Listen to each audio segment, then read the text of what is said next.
You are listening to AG Radio. Today is Wednesday, April 1st, 2026. The time is 11 p.m. in Banjul, midnight in the UK, and 1 a.m. in Oslo and Stockholm. My name is Saliu Njai. Ousainou and Amie Bojang freed after mass protests forced government climb down. In a dramatic turn of events that has gripped the nation, Ousainou and Amie Bojang have been released from custody following days of sustained public protests that swept across parts of the Gambia. Their release marks a significant moment in what has become one of the most controversial legal and political episodes. The siblings who were arrested shortly after being acquitted by the High Court earlier this week had become the focal point of widespread public anger. Many citizens viewed their detention as a direct challenge to the authority of the judiciary and a violation of fundamental rights. What began as scattered demonstrations quickly evolved into coordinated protests, drawing participation from civil society groups, youth movements, and ordinary Gambians demanding justice. Crowds gathered in key areas of the capital, Banjul, as well as in surrounding communities, chanting slogans and calling for the immediate release of the Bojang siblings. Protesters carried placards emphasizing the importance of the rule of law and respect for court decisions. Some demonstrations remained peaceful, while others saw heightened tensions as security forces attempted to maintain order. Observers noted that the scale and intensity of the protest were unusual, reflecting a broader frustration with governance and accountability. For many, the Bojang case symbolized deeper concerns about the balance of power between state institutions and the judiciary. This was not just about two individuals, said one protest organizer. It was about defending the integrity of our legal system. Under mounting pressure, authorities announced the release of Ousainou and Amie Bojang late Wednesday evening. While the government has not fully detailed the circumstances leading to the decision, insiders suggest that the sustained public outcry played a decisive role.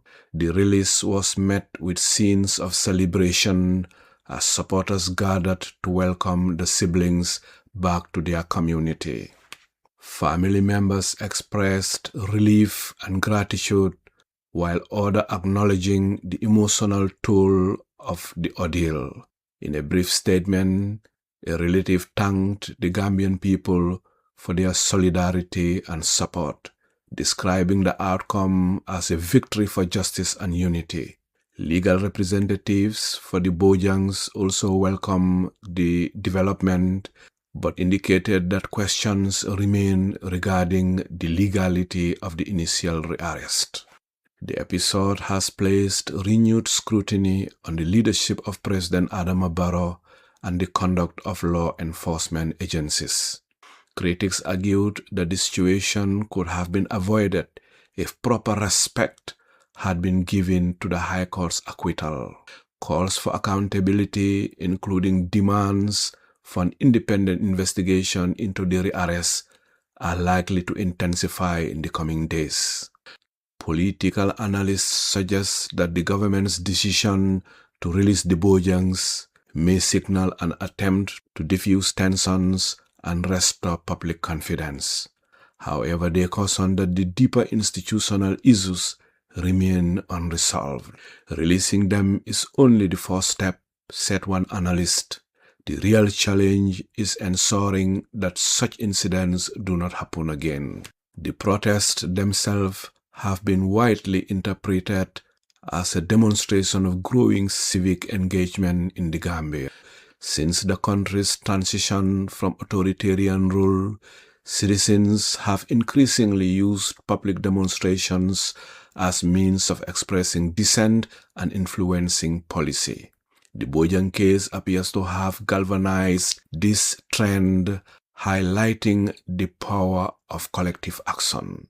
At the same time, concerns persist in the handling of the protest by security forces.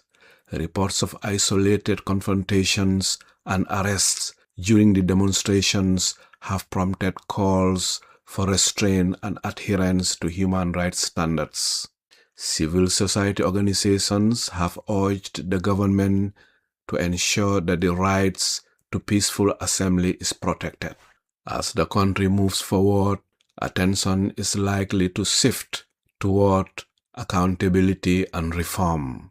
Legal experts are calling for clearer safeguards to prevent the rearrest of acquitted individuals without compelling new evidence.